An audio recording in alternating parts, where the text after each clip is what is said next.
Good morning, athlete 202122. You know who you are. This is Jack in my Apex training. Today is November 18th, Thursday, and it is just about 6:15 in the morning. So I'm going to spend a few minutes to go over your warm-up before you start your app program. So I'm glad you're giving this app program a try. Apex training is like all over the world now. We have an app that either can be put on your iOS or your Android platform. If you've got a smartphone, you've got Apex training. Okay, so what I have here is a sand-filled PVC pipe. I'll send a separate link in the notes how to build one. This is quintessential for the warm-up because it has almost a similar diameter as that of a power bar in any gym that you will find. Well, it's a little bit small. The grip is a little bit smaller, but in the interest of durability and simplicity, this is a Schedule 40 PVC pipe, okay? And in the end, you have these little caps that you can purchase. Again, you can get the whole setup for under 10 bucks at Home Depot, okay? You can actually make two of these because this is half of one long 10-footer, okay? Being that you're about 6 feet tall, and this pole is about 5 feet for me, you probably need closer to well, actually, this is okay because you only need to go to 5 feet. All right, so anyways, so what you want to do to warm up, just to get you ready for the exercises and get your mindset ready for this, because you know part of you know, just like with any kind of Olympic movement or any type of preparation, requires some time. You know, when you get ready to do your PowerPoint, you gotta do your research and get all the pages collated and go through a couple of simulated sessions before you present to your crew. Okay. So another thing you might want to look into, which I have on, are a pair of weightlifting shoes. You can get them fairly inexpensively. I bought pairs for 65 bucks, and it's through, let me be very quick about this. So this is the Reebok weightlifting shoe. It's an excellent shoe. For under $70, it's a screaming deal. Yes, I have my little stormtrooper beanie because I got dressed in the dark. So anyways, yeah, I'll put a link down for these as well. Super comfortable, fairly stylish. Give them different colors. You can even get them in like hot red if you want. So the reason why the weightlifting shoe is important because it has like this wedge in the back. So when you squat down, you will minimize the effects of getting what we call butt weak. Is where your hips, your pelvis rolls underneath you. So it's kind of like a puppy that's being scolded or whatever, so your tail's getting tucked. So it's called butt weak, for better choice of words. So what this does, it helps you to keep your pelvis a little bit more anterior tilt. So I use the term, makes you more like an angry skunk. So it's not extreme, but it's just enough so that you can engage your hip adductors, your medial hamstring. It allows you to fire your quads more, so it just allows you to turn on those muscles all the way around your femur, your leg bone, okay? So a few of the exercises that you can do before you want to get into your program, all right? So again, first one, you probably just want to go for time and not reps. So I want you to focus on the quality of the reps. So this is basically a clean pull into a shrug, into a front squat, right? And you raise it up. Okay, let me step back a little bit. So from the side, it's like you're pulling your pants up, doing a lit roll up to your belly, squatting down. I've got my chin right on that bar there, so the bar doesn't drift away, okay?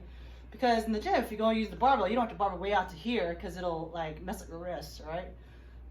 So this is how it typically ought to look. If the flexibility is an issue, you can do the California front squat where you cross it over. You can do it this way as well. Right? Okay. So once you get that movement taken care of, you can go into your front squats, okay? So you want to go only as deep as you're feeling comfortable. And what's really good about the stick, you keep it vertical. You can do a hand walk, right? Getting up is the issue. Only go down as what really feels comfortable. Get down, you might have to hold it for a 5 count. Again, we're going for time and not reps. So I don't want you to like blasting through the reps, and I don't want you going so slow. It's kind of like, okay, are we frozen? So you want to keep moving, all right? And what this does, it as you come to get a little bit of shoulder movement, you get to work on your grip, and then if you get a little stuck, then you're using your lats and your tris, and so you're getting kind of like a double effect, right? And then lastly, to get your shoulders warm up, you want to do the figure eight, okay? Very common warm up that we do in weightlifting. You don't have to be a weightlifter in order to do this. We do this because of flexibility. Because nowadays, most of us, we're like driving, we're typing, we're resting, we're all hunched over. You know, we're not meant to hunch over. That is not our primitive self-preservation posturing. We're meant to climb, we're meant to forage, we're meant to move our hands, stretch out, you know. So our spine, it doesn't just do this.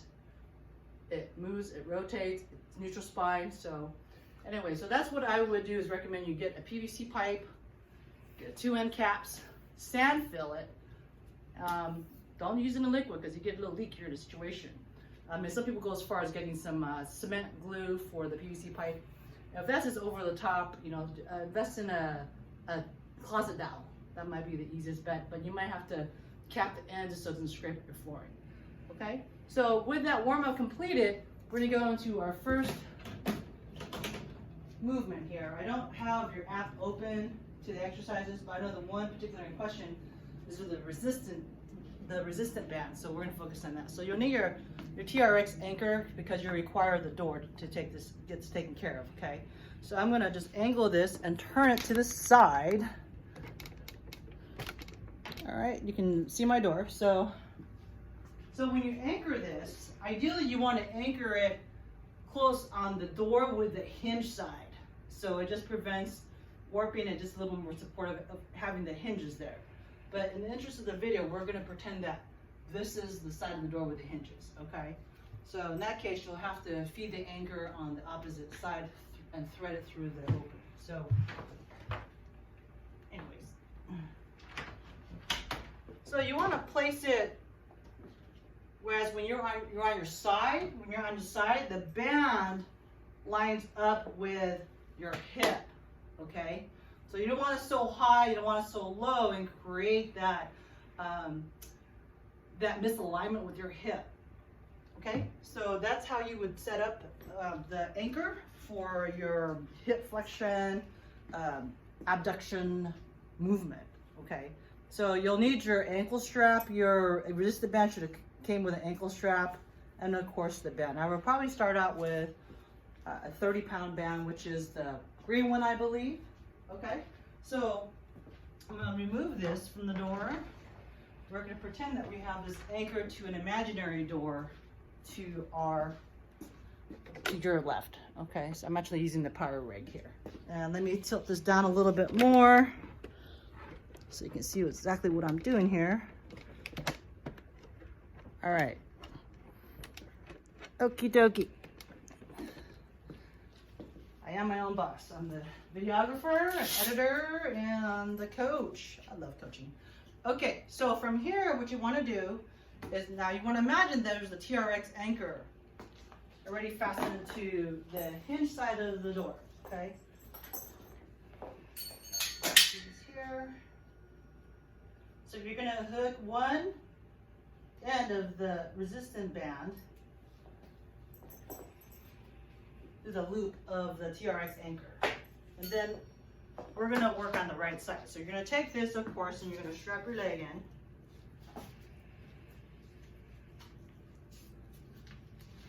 All right, you're going to hook your carabiner to the opposite side, okay? I know, that's kind of like an Asian pit bull. Okay, anyways, from there, you want to have your exercise mat opened up and laid out, right? To protect your greater trochanter, the outer side of your hip, okay? So you want to take the slack out of the band. Now, if this is like way too far where you're practically like out of the picture, what you can do in the interest of space and time, you can actually maybe use a 20-pound band.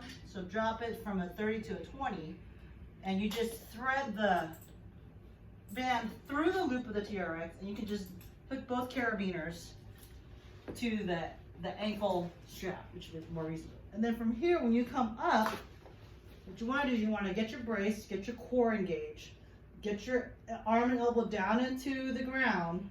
All right, it's almost like you're playing tug of war with the band. And then from here, what you want to do is you want to bring your hip up and out. Okay, so let it down easy, 5 count, and pull up 1, 2, 3, 4, 5, and let it back down 1, 2, 3, 4, 5. Okay, so the focus is on constant tension, keeping your pelvis level. Try not to rotate and compensate, and you want to focus on hip flexion and external rotation. All right. Okay, if you want to get more of the, what we call it, the effects of the clamshell, angle your body, turn your body at a diagonal. All right, so now you're basically facing the door. All right, you pull up and clamshell out. So this might be more of an ideal angle for you. So now, as you can see, I'm pulling up and I'm clamshelling out. All right, you should feel it right in your mid glute. Okay, so I believe this is to be in more optimal position for you. Okay. All right. So start out with just 2 sets of 15, and then flip over to the other side. 2 sets of 15. Okay. If you have any questions, let me know. So I know the base program is not super exciting, but the goal is to mitigate your hip pain, get a solid foundation, and still do some muscle re-education. Then we can do more strengthening. Okay, but first we need the flexibility, the right muscles turned on. All right, so thank you so much for taking time and watching this video. I hope this is helpful. This is Jack in my Apex training, and I'll catch up with you soon.